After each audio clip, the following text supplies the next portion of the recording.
Welcome everybody to our weekly webinar focused on geothermal.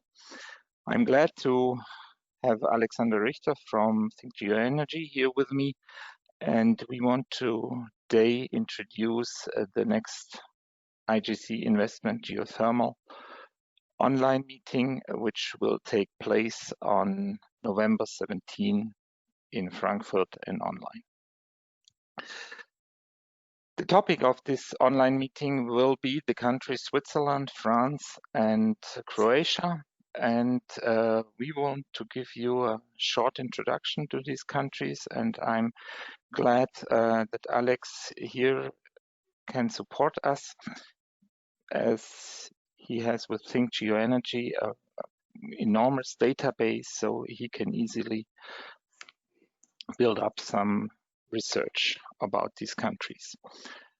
So we will start now with the presentation, and I give the floor to Alex, and looking forward about his presentation to these three countries. Alex, the floor is yours. Thank you, Jochen, and thanks everybody for joining. It is an honor to actually look into these countries that are very different, in some cases with a strong heritage in geothermal, and definitely interesting story altogether.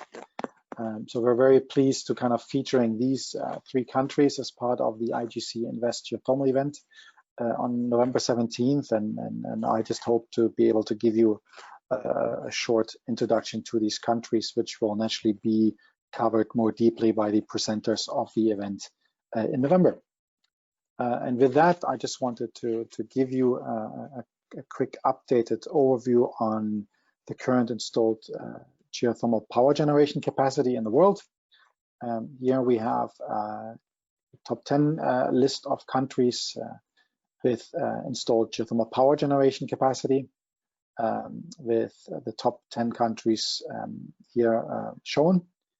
And the European countries that are part of that list are Turkey, Italy, and Iceland. And clearly it is remarkable still to that day to see how far Turkey has moved up in the ranking over the last 10 years, naturally also demonstrated partly through the Turkish geothermal event, the IGC Turkey event that we have been organizing, and thereby accompanying the geothermal sector in Turkey. So really, really interesting. So the total capacity as of today in the world is 15,477 megawatts installed capacity. And if we look into Europe, this is the overview for Europe. Here, the top, all the countries in Europe with geothermal installed capacity. You have Turkey on top, Italy, Iceland, then we have Russia. And in Russia, naturally, it's a little bit tricky because naturally Russia is a large country that stretches across Europe into Asia. And the geothermal plants of Russia are in the Asian part of the world, basically just across the strait from Alaska, and therefore traditionally counted towards Asia, but here as a country overview, we would present them here in that context as well. Then we have Germany, 43 megawatts, Portugal, here the geothermal plants on the Azores Islands, and then Croatia, a newcomer. We have Belgium here as well. There's a 5 megawatt plant that is installed capacity. We are currently not aware that this is operating. The status is a little bit unclear. Where is it in Belgium, this project? To the best of my knowledge, in Balmat. But we have to kind of look into this a bit further. But this plant was supposed to go online last year. There have been some hiccups with some seismicity, but we'll follow up on that. Hungary is a plant, a small plant, and then we have France. And France is a similar situation as in Russia. In that context, it's the 2 megawatt plant in France, and 16 megawatts are in the overseas territory of Guadeloupe. So that's why if for the country it would be looking at 18 megawatts, but if you look at continental France, Europe, it would be 2 megawatts. And then we have less than 1 megawatt installed in Austria with 2 small units. And these are the countries that produce today geothermal power or electricity in Europe. But I guess also the interesting aspect also in the context of the countries that we look at is the direct use of geothermal, so the use for heat and heating purposes. So if you look at the top 10 geothermal countries in direct use in the world, so that includes heat pumps and district heating, industrial use of heat for industrial application and so on. China is by far the leading country, followed by Turkey, Japan, Iceland, and Hungary, and then going down. And clearly here we see that the European countries are more stronger represented than they are in power generation. I think Hungary is very impressive with nearly 1,000 megawatt thermal. Indeed, and I mean, and this is the interesting fact, and I mean, even Turkey, we traditionally talk mostly about power generation. We talk about Turkey, but Turkey is number 2 in the world with regards to the utilization of directly using geothermal energy is quite impressive. And then naturally, if we take then Iceland, where I naturally reside, is if you look this then at the impact on the per capita numbers, I mean, that's yet a different angle here, but yeah, clearly it shows the importance that geothermal plays in these countries here, even Hungary and Italy, maybe something that people are not aware of. And I think that's also part of, I guess, the discussion in Europe, the increasing discussion on the role of geothermal for direct use, for heating and cooling for that matter. And with that, the overview to the direct use generation in Europe. And I'm giving here only an overview on the installed capacity. The actual generation is another overview I could give, but we can do this at a later time, and maybe as part of the conference in November. So here, clearly, kind of the picture looks, a little bit more diverse. So we have Turkey, Iceland, Hungary, Italy, France, Russia, Germany, the Netherlands, Slovakia, Romania, and then the rest of the countries in Europe, representing about 900 megawatts installed capacity. And I think that shows an interesting fact is that a lot of countries are utilizing geothermal, but we are not aware, or basically the general public is maybe not as aware of the role that geothermal plays. And I guess really the interesting newcomer in this context here are the Netherlands. Clearly a country that we would not think of as a geothermal country, but with an increased demand for heat and renewable and green heat, geothermal has been put on the map there. But yeah, that context, yeah. Yes, but also France is really impressive. And yes, and I really wonder where all these plants are. I think these are very small plants also. This is the point, and I think I will talk about this in the context of France. And it is really the interesting element is that despite the relatively small size of the capacity, that in the sum of things, this actually plays an important role. And I will talk about this in the context of France in a bit more detail. But yeah, it shows the importance. And we have here, for example, Slovakia or Romania, countries where geothermal plays a role traditionally in bathing and swimming, and I guess also increasingly in the heating context. So that is very, very interesting. And with that, we're kind of moving to the 3 countries that we wanted to feature in today's webinar, which are also the focus areas of our IGC Invest Geothermal event in November. So Croatia, here highlighted on the right. So it's basically in the in Eastern Europe or Southern Europe here. Southeastern Europe. Southeastern Europe, indeed. Switzerland in the middle of Europe here, bordered by Austria, Germany, Italy, and France. And then France, naturally, represented here. And we have an installed capacity of 18 megawatts in the countries of Croatia and France. Again, in the case of France, 16 of that is in the Caribbean. And the thermal capacity in Croatia is 76 megawatts, in France 583, and in Switzerland around 25 megawatt. And there clearly is room to grow, but in that context of the countries. Croatia is a very interesting country in many regards, and last but not least also in the geothermal context. There have been geothermal baths in Croatia. There have been reports on geothermal hot springs. So geothermal has been part of Croatia for centuries, but it's clearly not kind of being utilized kind of as much to the potential it probably has. But there has been an increased interest in looking in geothermal and what it can offer. And it started with approaches to kind of look at existing oil wells that were drilled and abandoned to see if they could be repurposed for geothermal, and out of that became the first geothermal power project in Velika Siglina, a project that has been in development for a long time, utilizing actually existing wells that were drilled by the national oil company of Croatia, and was then taken over by a Turkish investor, and that in the end built the plant, and the plant started operation in 2018, and with that naturally having reawakened interest in geothermal in Croatia. I was really surprised when I heard that such a big power plant was built in Croatia. I did not expect this.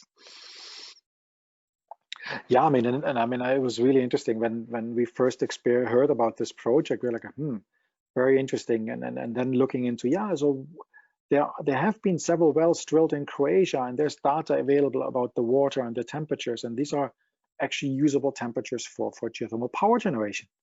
So that was really surprising, and to see then that they actually were able to utilize that data to get a project off the ground was very interesting to see. And then finding an international partner to do it. I mean, it's a classic story to actually show that how a geothermal project can get off the ground. And to start with 18 megawatts for a first project is quite remarkable. So yeah, so this is a great story. And what kind of followed then after this interest in 2010 and the following years is that there have been made efforts to actually map and survey geothermal operations and resources in the country. So they've been looking, okay, where is geothermal? Where can geothermal be found? Where are resources? Where it's actually been already utilized? And the hydrocarbon agency in Croatia has played a role in that as well. And in the end, with legislation around geothermal, started a process of tendering permits for exploration in Croatia. And I think just recently, I think it was 2 weeks ago or 3 weeks ago, the tender was closed for 4 permits in Croatia. And these projects have gone to private companies. And there's even word of international involvement, and there's been some Turkish interest I mentioned as well. So that is very interesting to see, and we're quite certain that some of the experience of the first plant will play into the development of these other projects, and that is very interesting. And what is also quite favorable, I guess, in that context is also the feed-in tariff for geothermal power. And that makes it quite attractive, both investors and developers. And in that context, also the increased interest in heating purposes could also kind of expand the opportunities beyond power and expand these projects to be combined power and heat projects. So that is very interesting. Yes, but I think the first project has also very interesting temperature. Is it above 160 degrees? I think the well data was around 160, that's correct. The interesting part is that the developer involved actually European engineers and companies that had an understanding of similar projects in Germany and elsewhere. and then involving technology from from an Italian turbine producer. So really interesting to see that kind of European expertise thrown together and then utilizing this in that context to development. So that's it's a very interesting and very good story. So we're definitely kind of interested to hear more as part of the event that we have in November. So very, very exciting to listen to kind of like the history and the outlook for the country. But kind of as a note here, so Croatia is located at the Adriatic Sea. So a lot of the geothermal resources are found in the northern part, stretching from the northeast to the northwest. So this is where most of the geothermal resources can be found in Croatia. With that, here a picture of the geothermal power plant, a plant built by Torboden. And it's a similar design that you can find, for example, in plants in Germany and also in North America in a similar context with regards to the resource and resource temperature. So it's a binary plant here with air cooling, and then probably the more traditional use of geothermal here, geothermal spa complex.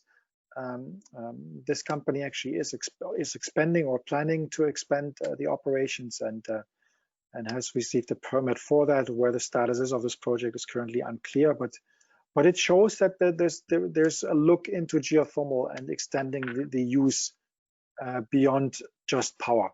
And I think this is the classic European stories today. So we'll definitely interesting to see where this will go. With that, we are moving to France, and France is a very, very interesting story. France has been utilizing geothermal for a long period of time. Naturally, there's a history in thermal baths and spas, but what is probably least known, unfortunately, is that Paris actually has one of the, if you would combine this, probably one of the largest geothermal heating network, with around 74 plants in Paris, in the greater area of Paris. And it's actually remarkable how much of Paris is heated by geothermal. And even the news of now for the Olympic Games that are planned for Paris in 2024, here actually the Olympic Village will be heated by geothermal and cooled as well by geothermal. So clearly this is interesting, and it's interesting to understand that quite a few of the larger players in France, like Engie, Storengy, and Dalkia, have a strong history in geothermal and a long experience. And we see that there's an increased interest of these companies also going international, applying some of these experience both in heating, but also in power generation. So that is very interesting to see. In the Upper Rhine Valley and in the Alsace, basically on the French side of the Upper Rhine Valley, there has been for a long time a European research project on EGS in Soultz-sous-Forêts. And there was a pilot plant, and it was the only geothermal power plant. I think, if I remember correctly, it was around a 3 megawatt plant that was operating for a short period of time, which was replaced later on in 2016 with a 1.7 megawatt plant. And that has been operating ever since, and it's the only geothermal power plant operating in continental France as of today. There are efforts underway for additional plants in the Alsace region. Maybe Jochen, you can mention that. Well, just one thing before you just have to see on the temperatures of these two regions. In the Paris Basin, there are temperatures up to 90, up to 100 degrees, and in Alsace we have temperatures up to 160 degrees. And we have this Soultz plant that you mentioned, but there is also the Richter plant, which is a very interesting story, as we have here a 15-kilometer long transport line of heat from the production site towards the heating facility, a Stark factory in Beinheim. there are further projects in the Strasbourg vicinity in development where they have very interesting heating grids, which, yes, have to become green in the end. I mean, And exactly. also So here what the temperatures are above, significantly above 100 degrees, so that besides district heating, also power production is possible. I mean, exactly. So I mean, I was referring here only to power plants, and naturally, yeah, the Ritter project is a fantastic example where Electricité de Strasbourg, so the local power or the local utility in heat and power for the region, is also developing projects, both heating and power projects. And I think one of the first cornerstone project was the Rittershofen project that you mentioned. Here, basically supplying heat to an industrial partner, and that shows also the interesting opportunities that you have with local resources. And similar efforts are actually underway, for example, in Belgium, where there's drilled for an industrial partner to provide heat, clean heat. And that's very interesting. And there's a private player in Alsace as well that's developing projects. So there's definitely interesting things happening, and in France, actually also beyond the Alsace region, naturally in Paris, there's continued development. There's a project by Storengy in Bordeaux, so further south, and in central, in the Massif Central as well. Yes, there are also. I think it's also Engie is involved there. And then in the Pyrenean region, there are also some projects in planning. I mean, and this actually shows, I mean, that there is a strong interest in geothermal. And we see also that France is actually making efforts in promoting geothermal beyond continental France. So there are ways, there's work underway to create a geothermal center of excellence in the Caribbean, on Martinique, in Guadeloupe. There's work being done in Mayotte, which is a French overseas territory off the coast of Africa. So clearly, there's a lot of work done, and it's really interesting to see that, for example, the Geological Survey of France, BRGM, is very active also in international research projects in Europe. So there's a strong French presence in geothermal development, and definitely there's more to come. So that will be very, very interesting to see. Perhaps you have to mention also Guadeloupe as one of the starting points for geothermal development in France. Here, BRGM and CFG, the first steps parallel to Soultz-sous-Forêts and the development in the Paris Basin. That is correct, and interesting enough is also to see then how this internationally develops. So in the end, basically, you had French companies owning the plant and operating it, and it was then sold to Ormat, and Ormat is actually engaging on discussions on a power purchase agreement that could see the expansion of the plant in Guadeloupe, I think up to 60 megawatts, if I remember correctly. So that shows the impact and the opportunity. So this is very, very interesting to see. And indeed, I mean, this is the experience. And I think in that context, I mean, you know this better than I do, but the cross-border discussions and research and experience being developed in the border regions of the Upper Rhine Valley is definitely very interesting. I mean, and that goes then even into Switzerland. And then further north. But I guess there's another element here maybe we should mention in the context of France, and that's the discussion of lithium.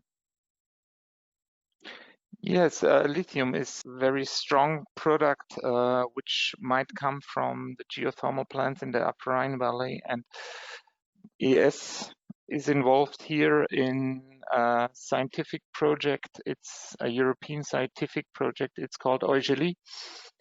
And they try to develop extraction method for lithium. And regarding also the geothermal development, we have projects, our plants in Germany, but regarding this in the French part, it's quite faster what they are developing here, and also with lithium, they are a bit further developed than it's actually in Germany the case. Yeah. I mean, it's definitely interesting, and there's a, I mean, but maybe as a word of caution in France, I mean, there are some challenges as well from the legislative side. So there have been discussions on the feed-in tariffs and the government support. On the other hand, there has been probably better approach to risk mitigation and insurance, kind of like in France. But I guess that will also from the state side, you mean? Yeah. So it will be definitely interesting to see kind of like, you know, how this affects current development and future development. So, and I guess that we will hear from Jean-Jacques Graf at the event in November, and that will be great to get an update. Perhaps we have also to mention some problems which are, especially in the Strasbourg region. Actually, there are minor earthquakes which occurred here, and it's not clear if they are connected to geothermal, but this is still under discussion. And there are actually tests, and as I heard yesterday morning, I think there were again some minor earthquakes there in the region. Yeah, but I mean, we have to understand. I mean, I think the whole Upper Rhine area is a region that is known for seismic activities. Exactly. And I guess the discussion naturally, it's very easy to blame geothermal developers or geothermal drilling with earthquakes or with seismic events like it has happened in Basel in Switzerland.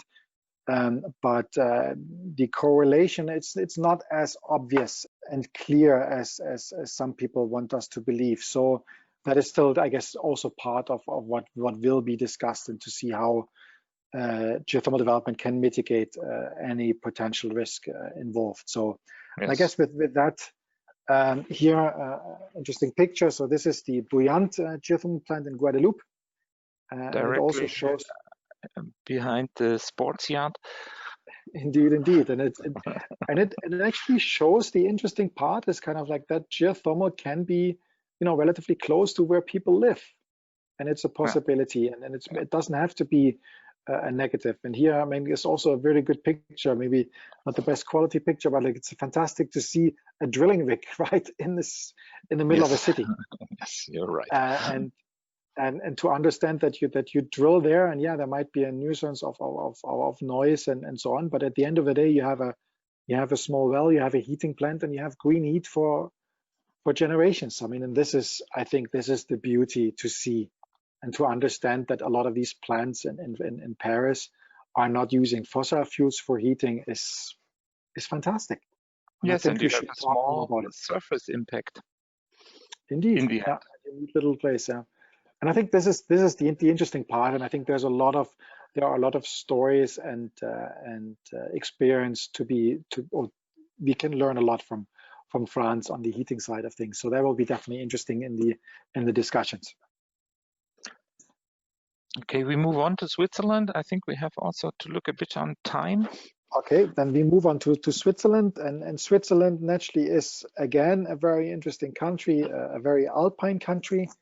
And there's been a strong history in bath in thermal baths in Switzerland. There has been this infamous project to generate heating and power in Basel in Switzerland, and in the German part of Switzerland. And here it was drilled within the middle of the city. And there was an earthquake, and this was, I think, one of the first EGS projects. And in the end, the project was abandoned, and actually was a warning for a lot of projects pushing EGS development where you require stimulation to make reservoirs working for you. So that was a challenge. Yes, but it's still pulled up by the opponents of geothermal. They expect that there is no development in geothermal, and that you learn nothing from these projects. And I think the development regarding EGS has gone very far. What you see also in Soultz-sous-Forêts, where we have an operating EGS plant.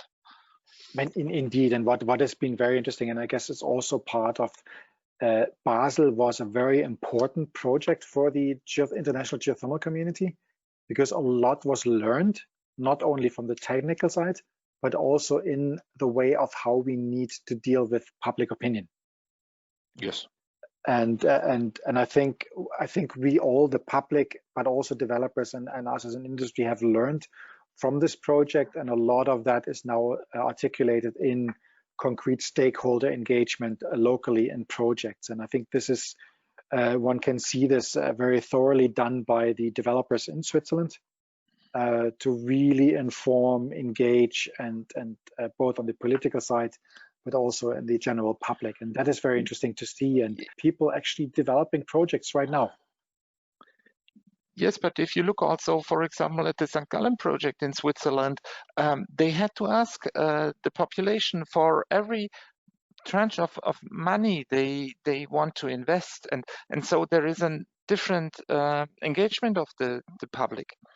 Yeah, and the St. Gallen project was also very interesting. I mean, it was actually it was drilled. It was actually relatively successful. They had unfortunately ended up with methane in their exactly in their well. So that was not necessarily what they were drilling for. So, and that's unfortunately was the end of this project. They're still kind of looking into kind of how to maybe still revamp the project, but one has to see. But at the same time, there are ongoing projects. We have perhaps to mention in the respect of Basel that there is very nearby, there is a 25-year-old power plant, heat plant working, producing heat with the same temperature, 66 degrees, since 25 years, and it just works perfectly. That's correct. I mean, and it shows. I mean, that geothermal plays a role, and it's very likely to increase. Part of these projects naturally are interesting. So there are EGS projects in the planning phase, and a first EGS project has been approved. And I think there's still some hiccups in this project, but it is very likely to move on. There's a will on the federal level to push geothermal forward, so we will have to see. And then there's a conventional heat and power project in planning phases. So there are things happening in Switzerland, and it's definitely interesting to see. And there's been a constant development, but also, like I said, the great history of using geothermal in thermal baths. Yes, but you have also to mention the legal conditions in Switzerland. They are very good. They increased in the last years the feed-in tariff and the support for projects, and this are really very interesting conditions, which will be introduced by Nicole Lupi on November 17. Yeah, I mean, and this is exactly the point. I mean, there is this, and here's an overview actually of the feed-in tariffs for geothermal. So the support scheme for geothermal is quite remarkable, and that is set up on the federal level, but naturally in the different cantons or the regional governments. There's some opposition, but on the federal level, there's a strong support, and really, and I would actually say, I think these are today the highest feed-in tariffs for geothermal worldwide, and this makes geothermal development in Switzerland quite attractive, both from the and I guess in all sizes, but particularly for these smaller sized projects. And if you can then combine this with heat as well, I mean, the opportunities are great. And I think in that context, we have to mention the project that has come probably one of the farthest, and that's a project near Geneva in Switzerland, where the local utility is planning a heating project with geothermal, has been drilling. I think they're now they're testing the first well or the second well, I think. We'll learn more about this. Well, they are doing this stepwise. They slowly go deeper with their projects and try to learn from the subsurface what kind of waters what they have, how much water they have, and how the reactions are. And I think this is a very interesting approach. Yeah, no, absolutely. And like I said, I mean, it was really, really interesting to see this project in Switzerland, and very much looking forward to learn more at our event and later on. Yes. And I guess that concludes, I think, the overview that I can give for these three countries. We will go in depth, but maybe to that, Jochen, you can talk a bit more about the event and the actual presenters that will kind of give us a more detailed view on these countries.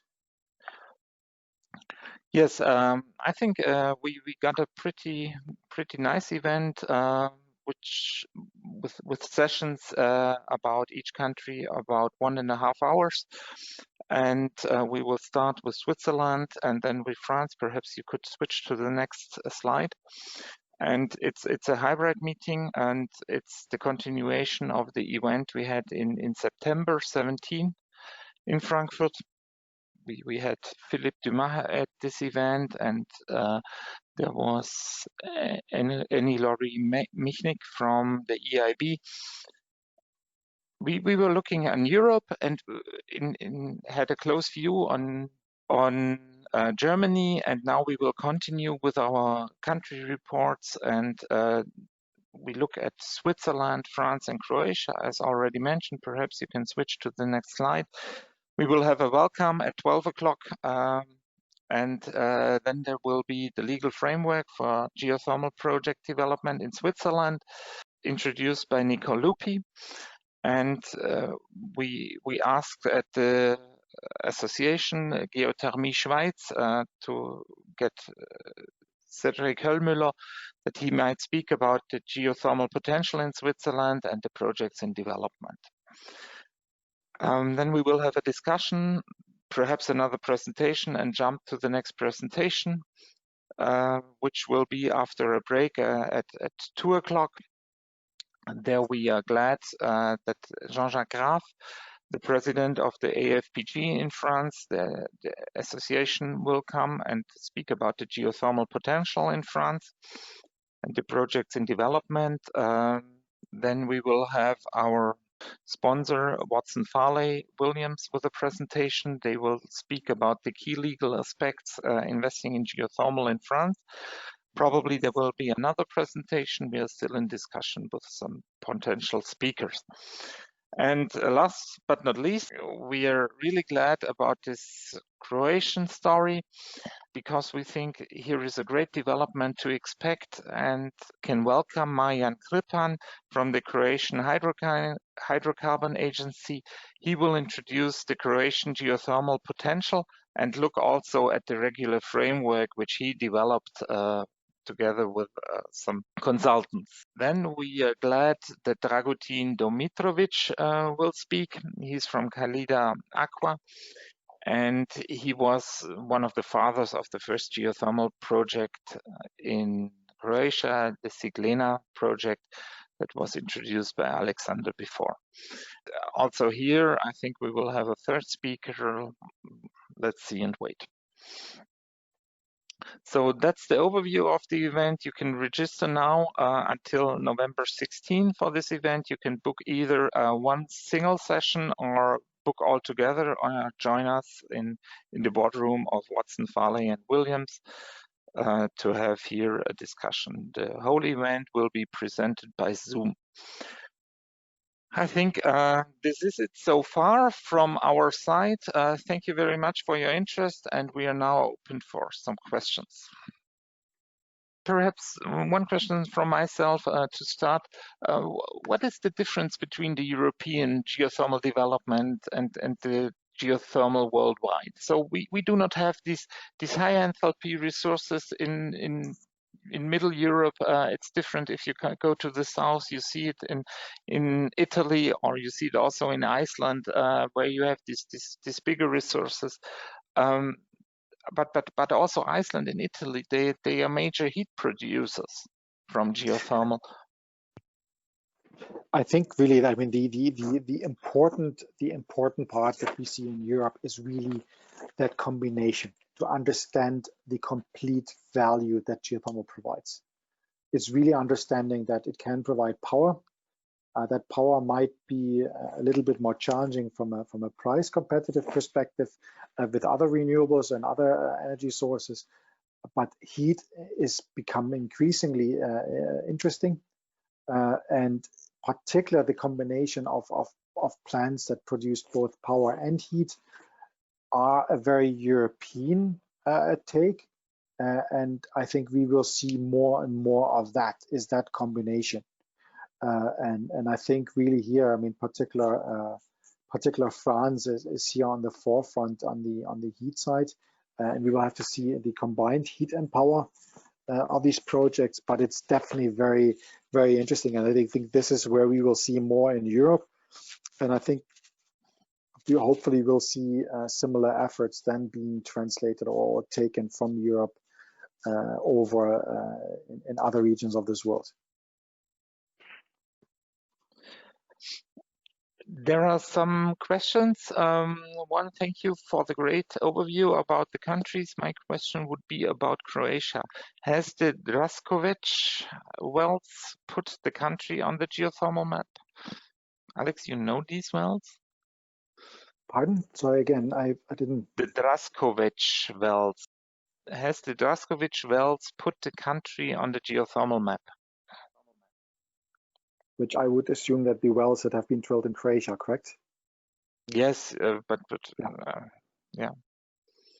Yeah, I mean, clearly, I think there would not have been geothermal development in Croatia if there wasn't data available from existing wells. And here, basically, oil wells drilled. And I think we have a similar situation in other countries in Europe. And clearly that makes it a lot easier to look into geothermal as a potential source of energy. The next question is, generally speaking, and regarding the heating sector, do you have an idea about the prices, euro per megawatt hour, within the 3 countries showed? That is a very, very good question. No, I don't have that data available, but it's definitely something to be asked. The problem, though, is that with heat prices, it is, let's say, easier to derive a national price for electricity because it's basically put into a national grid in most of the cases. So basically, here you have a relatively up-to-date and open data. Heating prices are often regional and often very local, and in the sense here you are competing with whatever source that other sources that you would have. So most of this data is not as public, and that makes it very difficult to kind of give a general, I guess, a general number. But definitely that's something to look into. But I would expect that the heat prices are in Croatia the lowest. Very likely. And probably in Switzerland the highest. In France it should be more or less in the same area of Germany. Exact the data I cannot mention here.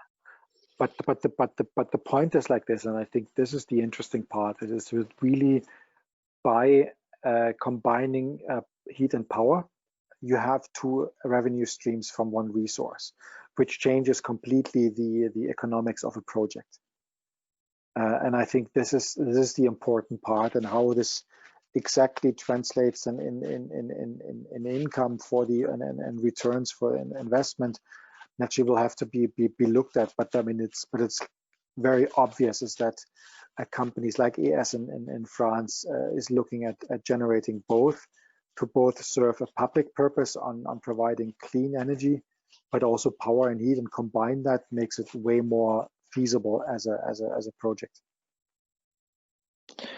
Here is just a comment from Switzerland. The feed-in tariff ends 2022, but new additional legal solutions are in discussion.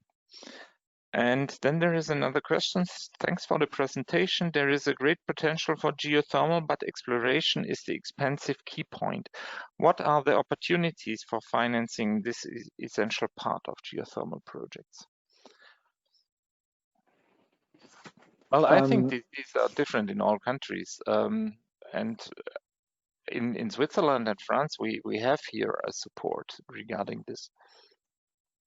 Yeah, no, absolutely. It really depends on the political understanding in each country, in the way this works, and we see that like, I mean, you can have fantastic resources, but a lack of government support, for example, like in Italy, that makes it very tricky for the sector.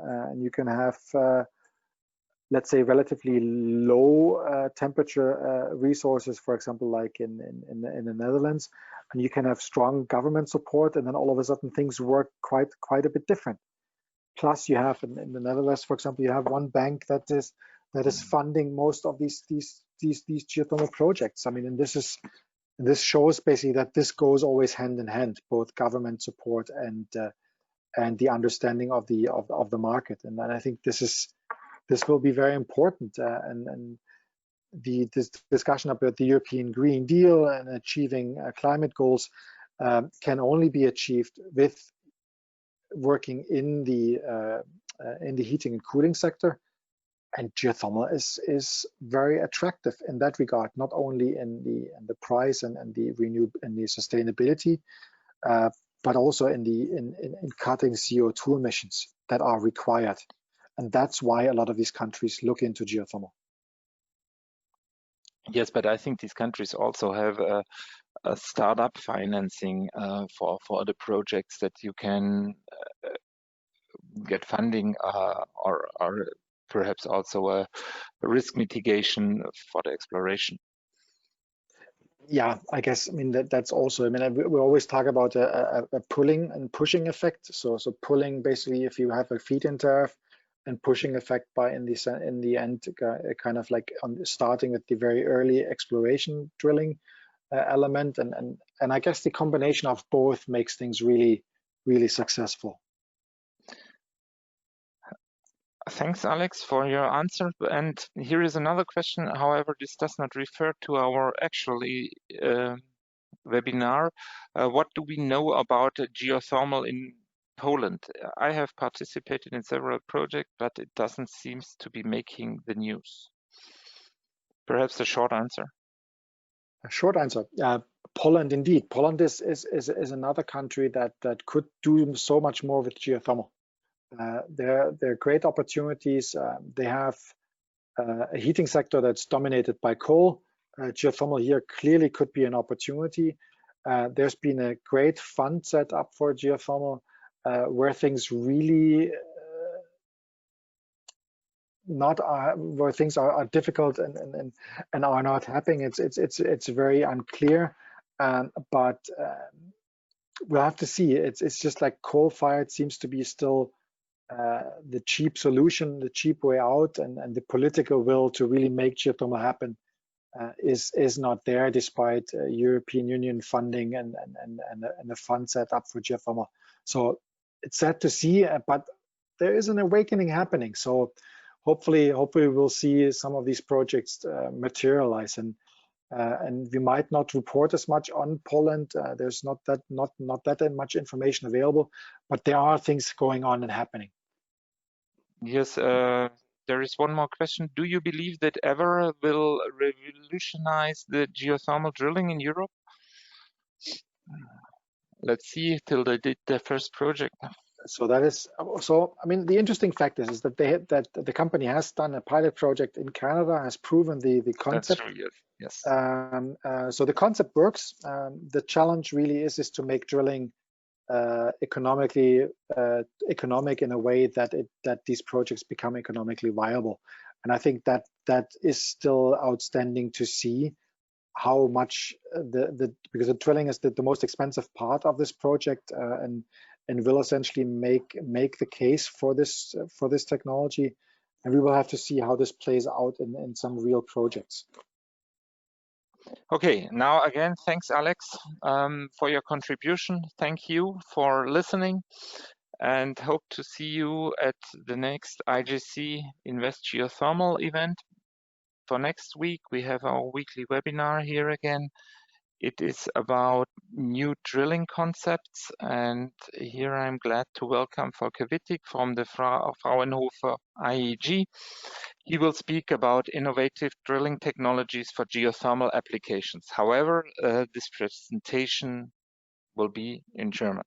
So I wish you all a very nice weekend and enjoy. Stay healthy and looking forward to see you soon. Bye-bye.